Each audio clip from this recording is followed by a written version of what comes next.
प्रभु मैं जानता हूं कि जिनके रक्षक आप हैं, भला उन्हें मेरी ताकत कहां कि मैं मार सकूं। कल का युद्ध मेरे जीवन का आखिरी युद्ध होगा। कल युद्ध हुआ और जब युद्ध हुआ तो बाणों की बरसात पितामह ने की। पितामह ने बाणों की बरसात की। अर्जुन संभाल नहीं पाए, अर्जुन मरने वाले थे। तब भगवान ने प्रतिज्ञा कर रखी थी कि मैं महाभारत में अस्त्र शस्त्र नहीं उठाऊंगा, पर अर्जुन की रक्षा के लिए भगवान ने रथ का पहिया उठाकर दौड़ पड़े। पितामह, यदि मेरे भक्त को एक बाण भी छू गया तो पहिया पटक दूंगा ऊपर। पितामह के हाथ से बाण छूट गए, धनुष छूट गया, क्योंकि प्रतिज्ञा पितामह ने भी ली थी कि आपने प्रतिज्ञा ली है कि मैं अस्त्र शस्त्र नहीं उठाऊंगा, तो मैं भी प्रतिज्ञा लेता हूं कि आपको अस्त्र शस्त्र उठवाकर ही रहूंगा। तो पितामह ने रथ का पहिया उठाकर, भगवान ने रथ का पहिया उठाकर सिद्ध कर दिया। अर्थात भगवान ने तो पितामह का वचन रखने के लिए अपना वचन तोड़ दिया। और पितामह को अर्जुन ने बाण मारे, पितामह बाणों की सैया पर लेट गए। यहां एक प्रश्न खड़ा होता है कि पितामह जैसे दिग्गज को बाणों की सैया पर क्यों लेटना पड़ा। कहते हैं पितामह भीष्म से कुछ पाप हो गए थे, उन्हीं पापों के कारण पितामह को बाणों की सैया पर लेटना पड़ा। कौन सा पाप हुआ था? कहते हैं कि पिछले जन्म में पितामह ने एक सर्प को कांटों के ढेर में फेंक दिया था। वो सर्प के कांटे, शरीर में इतने कांटे चुभे थे कि कांटों की सैया बन गई थी सर्प के लिए, और वो सर्प तड़प तड़प के कांटों पे मर गया था। उस पाप के कारण इस जन्म में पितामह भीष्म को बाणों की सैया में लेट करके उस पाप का फल समाप्त करना पड़ा। अर्थात कर्मों का फल तो पितामह भीष्म जैसों को भी भोगना पड़ता है, तो अरे गिरे नत्थु खैरी की क्या कहें। इसलिए ऐसा कर्म मत करिएगा कि बाद में पश्चाताप करना पड़े मेरी मां। हाँ, पितामह से एक दूसरा पाप भी हुआ था। क्या हुआ था? द्रौपदी की भरी सभा में साड़ी खींचते हुए देखी किसने थी? पितामह ने देखी थी। पाप को करना भी पाप है, पाप को देखना भी पाप है, और पाप को देखकर भी सहन कर लिया आपने। पितामह चाहते तो दुशासन की ताकत नहीं थी कि द्रौपदी को स्पर्श कर सके, लेकिन पितामह के होते हुए एक व्यक्ति जो द्रौपदी के बाल पकड़ के ले आया, और द्रौपदी को जब सभा में लाया गया था उस समय द्रौपदी मासिक धर्म से थी। उस समय द्रौपदी अपवित्र थी। भरी सभा में उसे निर्वस्त्र किया जा रहा था। तब द्रौपदी ने कहा था, कहां जा छिपे हो प्यारे कन्हैया, यहां लाज मेरी लूटी जा रही है। दुशासन के हाथों तेरी द्रौपदी की सभा बीच साड़ी खींची जा रही है। कहां जा छिपे हो प्यारे कन्हैया, यहां लाज मेरी लूटी जा रही है। गुरु द्रोण बोलो, पितामह बोलो, तुमसे तुम्हारी ये बहू पूछती है। पांचों पति आज बैठे सभा में, महलों की रानी लूटी जा रही है। द्रौपदी ने बुलाया। अच्छा, द्रौपदी के बुलाने में देर थी, श्री कृष्ण के आने में देर नहीं थी। द्रौपदी ने पहले बुलाया, गुरु द्रोण बोलो, गुरुजी बचाओ। पितामह बोलो, पितामह बचाओ। कोई नहीं आया। अर्जुन, भीम, युधिष्ठिर बचाओ, सबने सिर झुका लिया, कोई नहीं आया। तब द्रौपदी ने कहा कि जिन्होंने कभी मेरी सूरत न देखी, जिन्होंने कभी सूरत नहीं देखी, मैंने सिर ढक के रखा, वो देखेंगे आज बदन मेरा नंगा।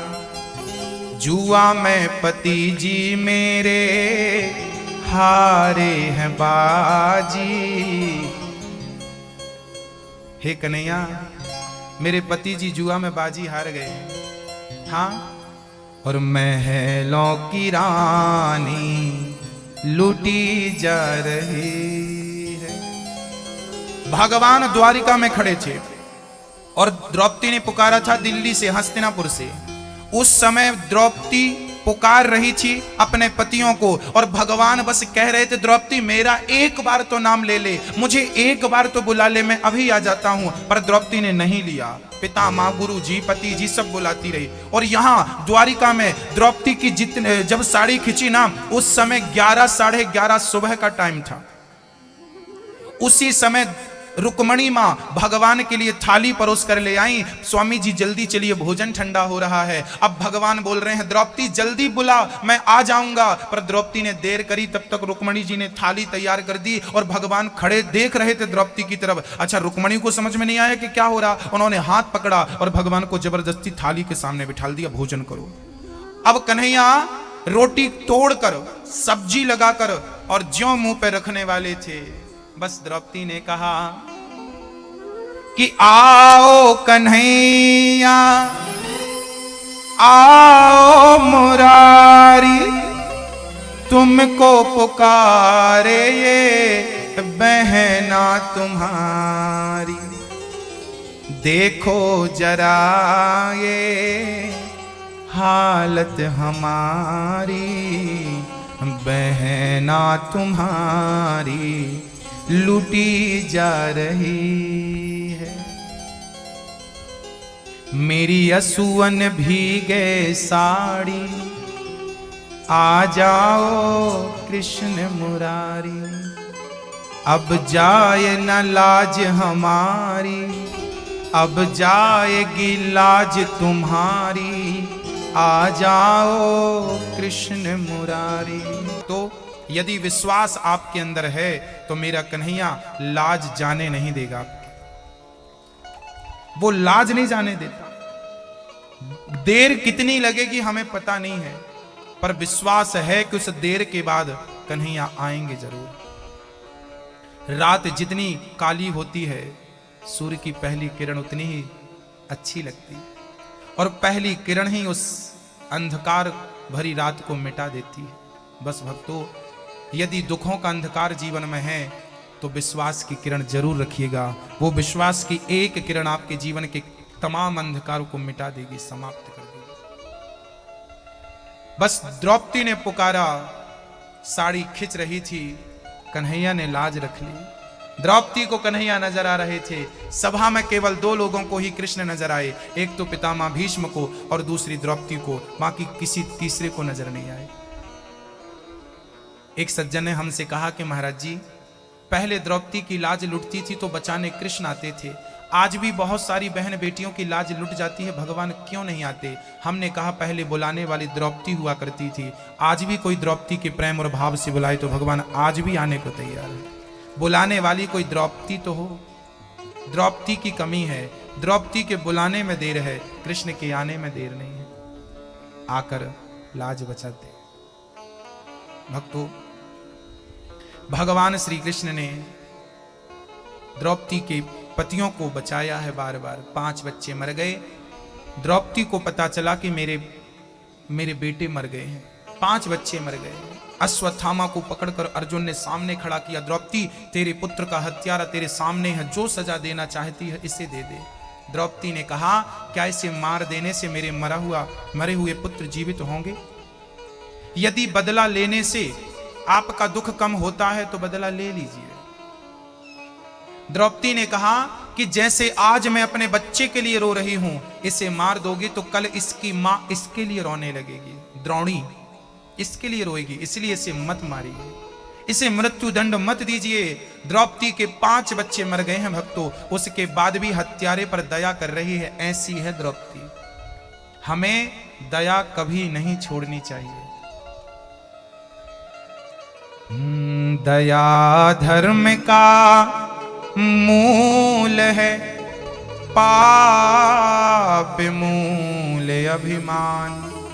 तुलसी दया न छोड़िए जब तक घट में प्राण। हमें तब तक दया करनी चाहिए जब तक प्राण है। मरने के बाद कौन आपसे कहेगा कि थोड़ी दया करो। द्रौपदी ने छोड़ दिया क्योंकि द्रौपदी के अंदर ममता थी, करुणा थी। भक्तों, आपके अंदर भी ममता होना चाहिए। क्या होनी चाहिए? करुणा होनी चाहिए, प्रेम होना चाहिए। प्रेम केवल अपनों के लिए नहीं, अपनों के लिए प्रेम तो पशु पक्षियों को भी होता है। पशु पक्षी भी अपने बच्चों का पेट भरते हैं, उनके चोंच में, उनके मुंह में दाना डालते हैं। अपने बच्चों से तो चिड़िया भी प्यार करती है, पर एक इंसान है, मनुष्य होकर ही संसार से प्रेम किया जा सकता है, अच्छा व्यवहार किया जा सकता है, दान पुण्य धर्म जप तप यज्ञ सब किया जा सकता है। आज चिड़िया चाहे कि मैं दान कर लूं तो वो दान कर सकती है। बंदर चाहे कि मैं कथा सुन लूं तो सुन सकता है। कुत्ता कहे कि मैं सच बोलना चाहूं तो क्या बोल सकता है। ये सारी सुविधाएं केवल आपको मिली हैं। दान करने का, दया करने का वक्त, समय केवल आपके पास है। इसलिए मैं निवेदन आपसे बार बार करता हूं कि दया करिए।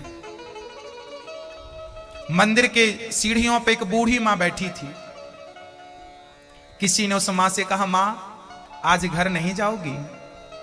उस मां ने रोते हुए कहा कि आज बेटे ने कहा है, आज बहू ने कहा है कि मां तुझे टीबी हो गई है, यदि तू हमारे पास रहेगी तो हमें भी टीबी हो जाएगी।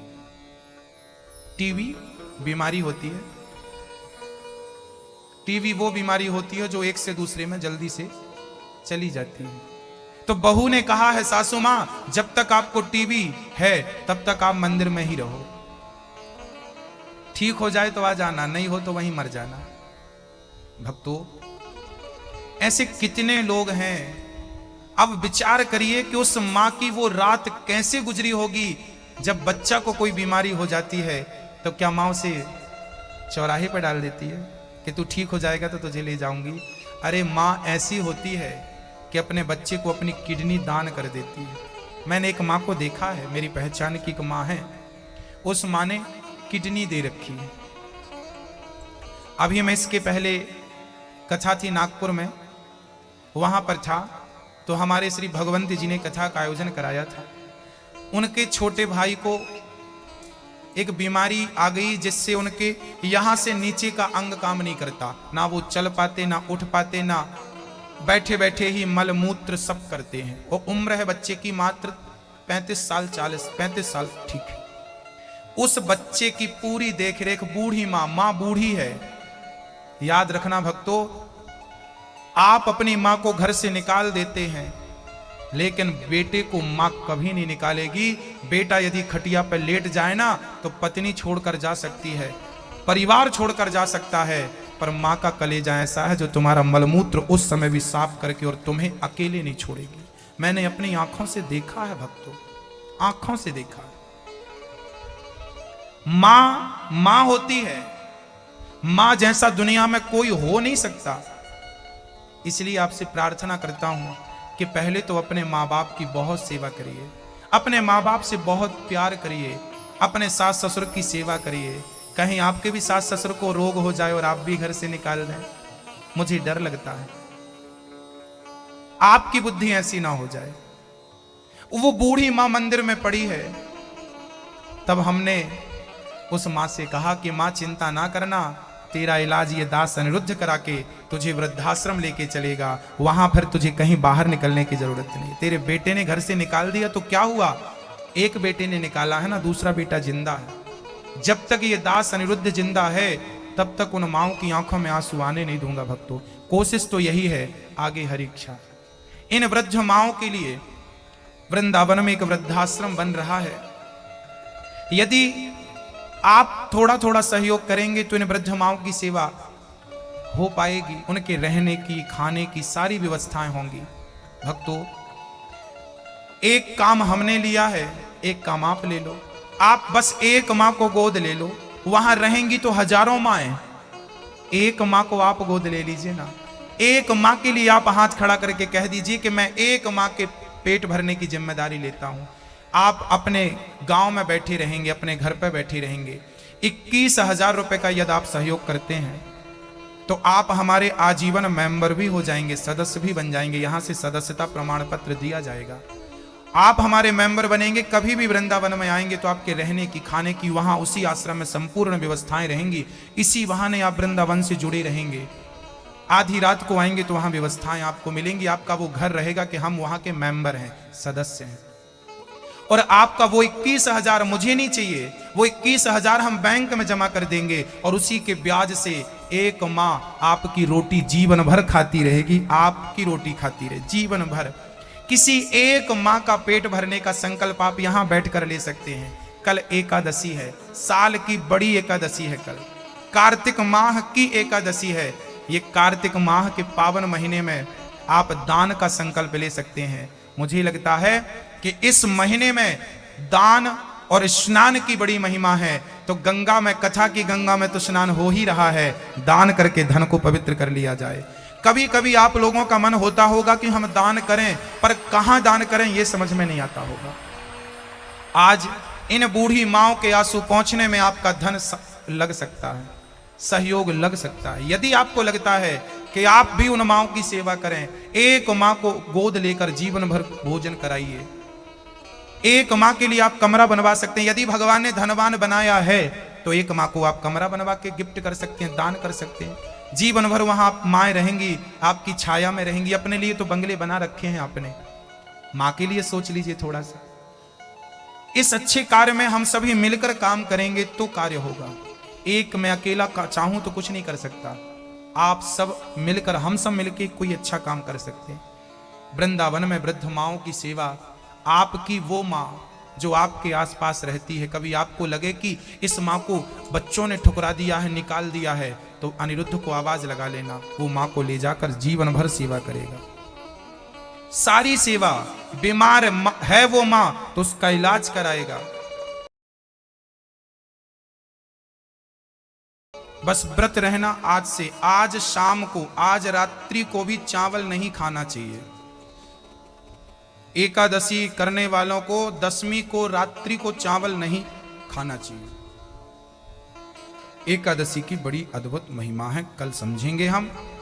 भगवान श्री कृष्ण ने कहा कि ब्रह्म बंधुर न हंतव्य आतताई वधारण मयैवो भय माम नातम परिपायनुशासनम। अश्वत्थामा को छोड़ दिया जाए। सिर की मणि छीनकर अश्वत्थामा को नगर से धक्के देकर अर्जुन ने निकाल दिया। अश्वत्थामा के अंदर प्रतिशोध की अग्नि जलने लगी। अश्वत्थामा अब उत्तरा के गर्भ को नष्ट, अभिमन्यु की पत्नी उत्तरा के गर्भ को नष्ट करने के लिए अश्वत्थामा ने ब्रह्मास्त्र चला दिया। उत्तरा दौड़ी दौड़ी कृष्ण के चरणों में आई और कहने लगी कि पाहि पाहि महायोगिन देव देव जगतपते नान्यम त्वद्भयं पश्ये यत्र मृत्युः परस्परम।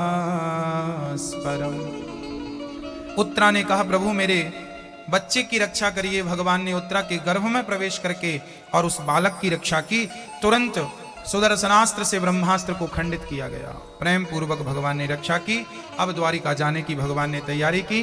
कुंती बुआ ने हाथ जोड़कर भगवान से कहा कि हे प्रभु, कृष्णाय वासुदेवाय देवकी नंदनाय च नंद गोप कुमाराय गोविंदाय नमो नमः।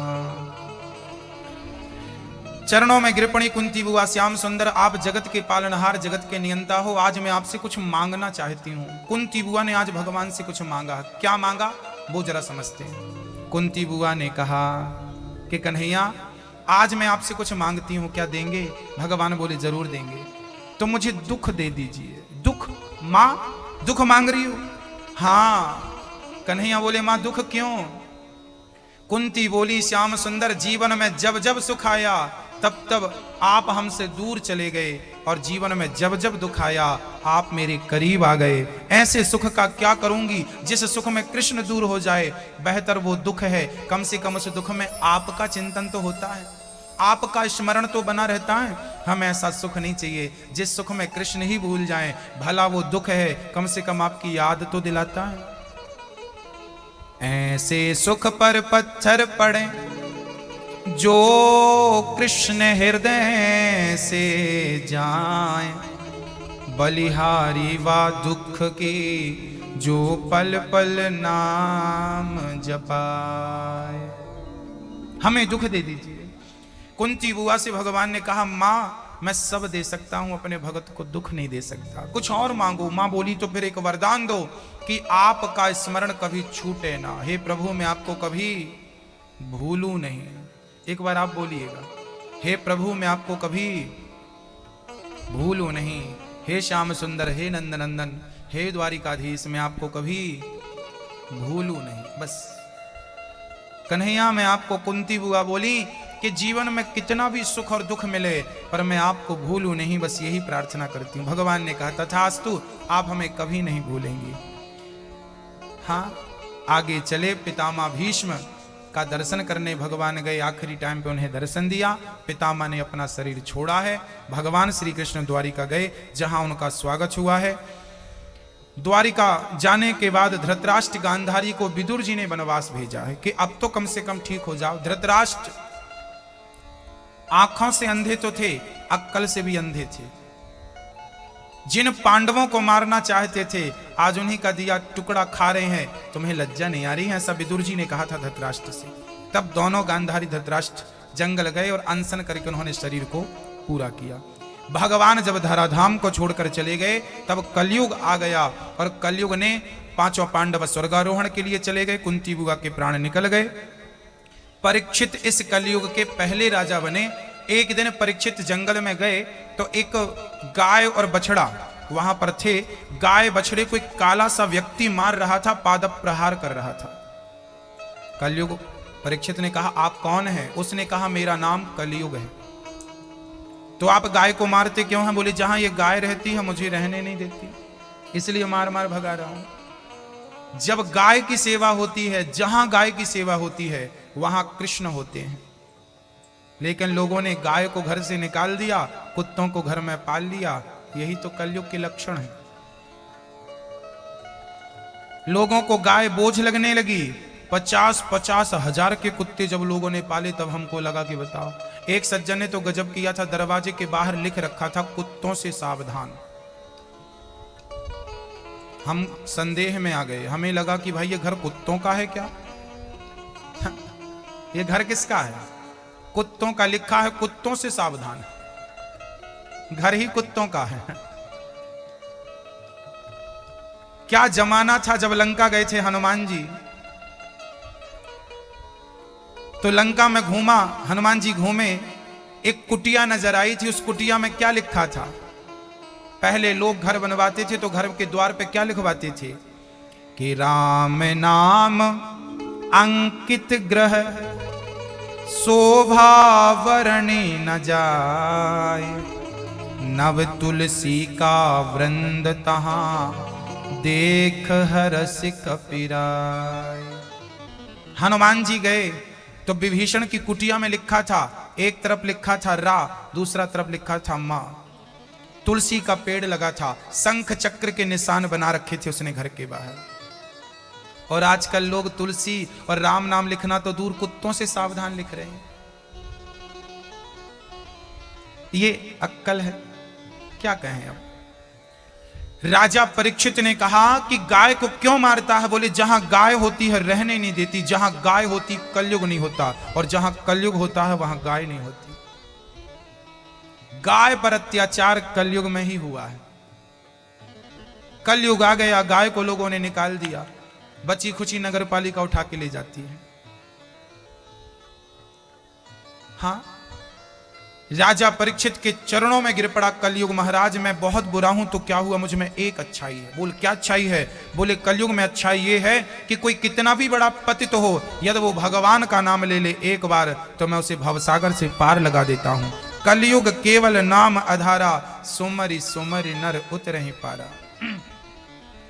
कृते अध्यायते विष्णु त्रेतायाम यजतो मखै, द्वापरे परिचर्यायाम कलौ केशव कीर्तनाथ। सतयुग त्रेता द्वापर में जो गति यज्ञ जप तप करने से मिलती थी, कलयुग में वही गति केवल भगवान का नाम लेने से मिल जाती है। इसलिए कलयुग चारों युगों में सबसे श्रेष्ठ युग है। इस कलयुग में क्या है? आरक्षण है। कौन सा आरक्षण? बोले राम नाम लोगे तो भवसागर से पार हो जाओगे, राम तुम्हारी नैया पार लगाए। इसलिए काम करते रहो और नाम जपते रहो। नाम जपना आवश्यक है कलयुग में, इसलिए नाम। राजा परीक्षित को यह बात अच्छी लगी और परीक्षित ने कलयुग को रहने के 4 कमरे बनवाए। कलयुग कहां कहां रहता है? द्यूतम पानम स्त्रियः सूना।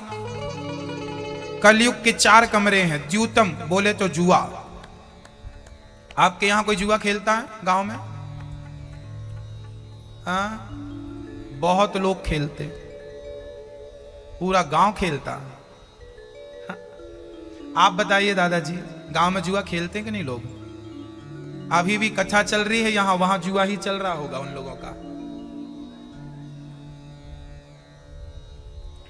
जुआ खेलने से क्या होगा? जुआ खेलोगे तो नाश नहीं होगा, सर्वनाश होगा। जुआ खेलने वालों का क्या होता है? सर्वनाश। किसका हुआ?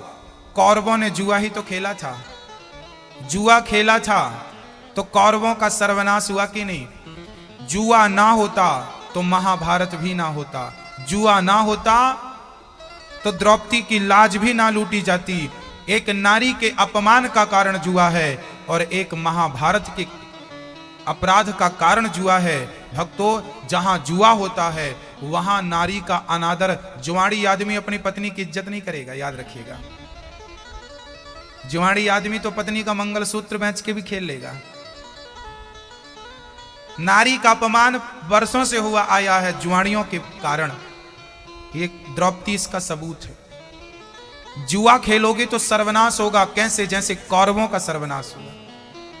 द्यूतम पानम, कलयुग का दूसरा ठिकाना है पानम। अच्छा, जुआ कौन खेलता सबसे ज्यादा? बूढ़े बूढ़े, एक्सपायरी डेट वाले, और किसी काम के नहीं। जुआ खेलो। एक दादाजी जुआ खेल रहे थे। हमने कहा दादाजी क्या कर रहे हो? बोले महाराज जी टाइम पास कर रहे हैं। हमने कहा टाइम पास इस उम्र में? बोले क्या करें, टाइम नहीं पास होता। हमने कहा अब आप क्या टाइम पास करोगे? अब तो टाइम खुद आपको पास करने वाला है। अब राम राम जप लो, कल्याण होगा। ये टाइम पास मत करो। हाँ, राम नाम जपोगे तो कल्याण होगा। जुआ खेलने से क्या होगा? अच्छा, आप जितने पुरुष यहां बैठे हैं बताइए, क्या आप चाहते हैं कि आपका बेटा जुआ खेले? चाहते हैं? नहीं ना। यदि आप नहीं चाहते कि मेरे बच्चे जुआ खेलें, मेरे बच्चे जुआड़ी बने, तो आपको भी जुआ नहीं खेलना चाहिए, क्योंकि ये बीमारी आप से ही बच्चों में जाती है। कलयुग का दूसरा ठिकाना है शराब पानम। शराब पीते हैं आपके गांव में कि नहीं? बहुत ज्यादा। हमारी माताएं बहुत परेशान हैं शराबियों से। पीते हो आप लोग? पीते कि नहीं? नहीं पीते। जो पीते थे बेचारे आए ही नहीं। उनका पाप उनको यहां तक आने थोड़ी देगा। शराब कलयुग का दूसरा स्थान है शराब। जहां शराब होगी वहां भी सर्वनाश होगा। किसका हुआ? भगवान श्री कृष्ण के पुत्र पौत्रादि 56 करोड़ यादव आखिरी में शराब पी के मर गए। जब भगवान कृष्ण का वंश नहीं बच सका शराब से, तो आप और हम क्या बचेंगे? ये शराब सबका नाश कर देगी। इसलिए शराब कभी मत पीजिए। आजकल फैशन बन गया है शराब पीना, लोग फैशन में पीते रहते। आजकल के बच्चे बहुत शराब पीते हैं। एक आदमी हमारे पास आया, महाराज जी आप भी पियो, गरम गरम लेके आया। हमने कहा क्या है? बोले अभी निकाली अंगूर की ताजी वाली, पी लो। हमने कहा भाई पहले ये बता कि तेरी ये शराब हम पिएंगे तो क्या होगा? उसने कहा मस्ती चढ़ेगी। अच्छा, हमने कहा कितने घंटे चढ़ेगी ये? बोले हमारी वाली 12 घंटे मस्ती चढ़ती और उतारी नहीं उतरती 12 घंटे। हमने कहा तेरी वाली 12 घंटे में उतर जाती है, पर हमारे पास एक ऐसा प्याला है कि एक बार पी लो ना तो ये पूरा जीवन भर नहीं उतरती और 7 जन्म तक चढ़ी रहती है। बोले कौन सी वाली है, कहां बनती है? हमने कहा जाम पर जाम पीने से क्या फायदा, रात बीती उतर जाएगी। हरिनाम का जाम पी ले बंदे, तेरी जिंदगी सुधर जाएगी। पीना ही है तो राम नाम का प्याला पी लो, कृष्ण नाम का प्याला पी लो। ये जो पी रहे हो ये बर्बाद कर देगी, ये ले जाकर गिराएगी तो नाली में जाकर गिराएगी। और प्रेम का और भक्ति का प्याला पी लोगे तो गोविंद के चरणों में गिराएगी और भवसागर से पार लगा देगी। पीते आप भी हो, पीता मैं भी हूं। फर्क इतना है कि आप शराब का प्याला पीते हो, हम राम नाम का प्याला पीते हैं। आप वो पीते हो जिसको पीने के बाद शराबी चलता है ना तो झूम बराबर झूम शराब बराबर, भांगड़ा डिस्को दोनों एक साथ करता है, हाँ गरबा भी करने लगता है, हाँ?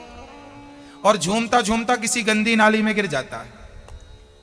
एक शराबी थे आपके गांव के, वो बड़ी पीकर जब निकले तो संतुलन बिगड़ा, धड़ाम से नाले में गिरे। नाले में एक सुअर भाई साहब पड़े थे। उन्होंने देखा भाई कौन है? शराबी ने कहा हम हैं हम। गर्मी का मौसम था, नाले का पानी ठंडा था, शराबी को लग रहा था गंगा जी मिल गई। आनंद ले रहा था। सुअर ने उठाया मुंह और उसके मुंह को चाटते हुए बोला, हे विधाता, सुना था गलती इंसान से होती है, तुझसे गलती कैसे हो गई? उस सुअर ने कहा। भगवान ने कहा मेरे से क्या गलती हो गई? सुअर ने कहा कि जिसे इंसान बनाना चाहिए था उसे तूने सुअर बना दिया है, और जिसे सुअर बनाना चाहिए था उसे तूने इंसान क्यों बना दिया विधाता? इतनी बड़ी गलती तेरे से कैसे हो गई? तब भगवान ने कहा कि गलती नहीं है, इन्होंने अच्छा कर्म किया था इसलिए इन्हें मनुष्य बनाया था, लेकिन इस जन्म में उसने इनका दुरुपयोग किया है। अगले जन्म में निश्चित ही ये वही बनेंगे जो तू चाह रहा, और तेरी बुद्धि सुधर गई तो तुझे मौका दिया जाएगा। भक्तों, शराब सत्यानाश करती है। शराबी ना पत्नी का सम्मान कर सकता, ना मां का सम्मान कर सकता, ना बच्चों को। आपने देख लो, पूरे भारत पे एक दृष्टि डाल लो, शराब पीने वाला कभी सुखी नहीं रहा। उसके चूल्हे के सारे बर्तन तक बिक गए हैं, बर्तन बेच बेच कर पी डाली, बच्चों को पहनाने के कपड़े नहीं बचे। ये दुर्दशा है। इसलिए अपनी संतान को संस्कार दीजिएगा ताकि वो शराब की लत ना लगाए, नहीं तो सर्वनाश निश्चित। द्यूतम पानम, जहां शराब वहां कलयुग। स्त्रियां, कलयुग का तीसरा स्थान है चरित्रहीनता। जहां चरित्रहीन लोग होंगे वहां कलयुग होगा। रावण चरित्र से गिर गया, पराई नारी को ले आया, सर्वनाश हुआ कि नहीं? यदि पराई नारी पर दृष्टि डाला जाए, पराई पुरुष पर दृष्टि डाली जाए, जहां स्त्री और पुरुष चरित्र से गिरता है वहीं कलयुग बुद्धि में बैठकर भ्रष्ट कर देता है और वो सर्वनाश का कारण बन जाता है। इसलिए पराई स्त्री और पराय पुरुष से भी बचना चाहिए, अर्थात हमें चरित्रवान बनना चाहिए। स्त्रियां, कलयुग का तीसरा ठिकाना स्त्री है। कौन सी स्त्री? चरित्र से गिरी हुई स्त्री। चरित्र से गिरा हुआ पुरुष कलयुग का घर होता है। सूना, कलयुग का चौथा स्थान होता है मांस। आप लोग मांस खाते हैं? अंडा, अंडा कौन कौन खाता? आप में से हाथ उठाओ। अंडा खाने वाले कोई नहीं खाता, अच्छी बात। आप खाते हैं अंडा? आप खाते हो? नहीं। अंडा, मुर्गी, मछली, बकरा, बकरी, क्या क्या सब तो खा जाते हैं लोग। आजकल तो बच्चे भी खाते हैं अंडे, और लोगों को ये गलतफहमी हो गई है। एक सज्जन बोले अंडा तो मांसाहारी है ही नहीं, तो शाकाहारी है। लोग ऐसे ऐसे बेवकूफ आपको मिल जाएंगे जमाने में, जो अंडे को ही शाकाहारी बताने पे जुटे हुए हैं। भाई अंडा यदि आप ना खाएं तो संडे से क्या निकलता है? मुर्गी का बच्चा निकलता ना, एक बच्चा निकलता है। अर्थात आप यदि अंडे को ना खाएं तो उससे एक बच्चा निकलेगा, और आप खा लेते हैं तो बच्चा नहीं निकलता। अर्थात आप किसी बच्चे को खा रहे हैं, आप किसी के बच्चे को खा रहे हैं। भगवान न करे आपके बच्चे को ही खा जाए। इसलिए किसी भी जीव को नहीं मारना हमारे भारत में तो हमें सिखाया है हमारे वेदों ने, अहिंसा ही परमो धर्मः। हम चींटी को मारना भी पाप समझते हैं, तो भला मुर्गी और मछली को कैसे मार सकते हैं? मारने की सोच भी कैसे सकते हैं?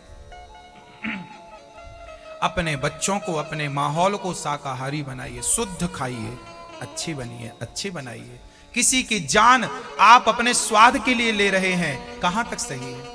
खाने को दाल है, चावल है, रोटी है, बढ़िया मौज से खाओ।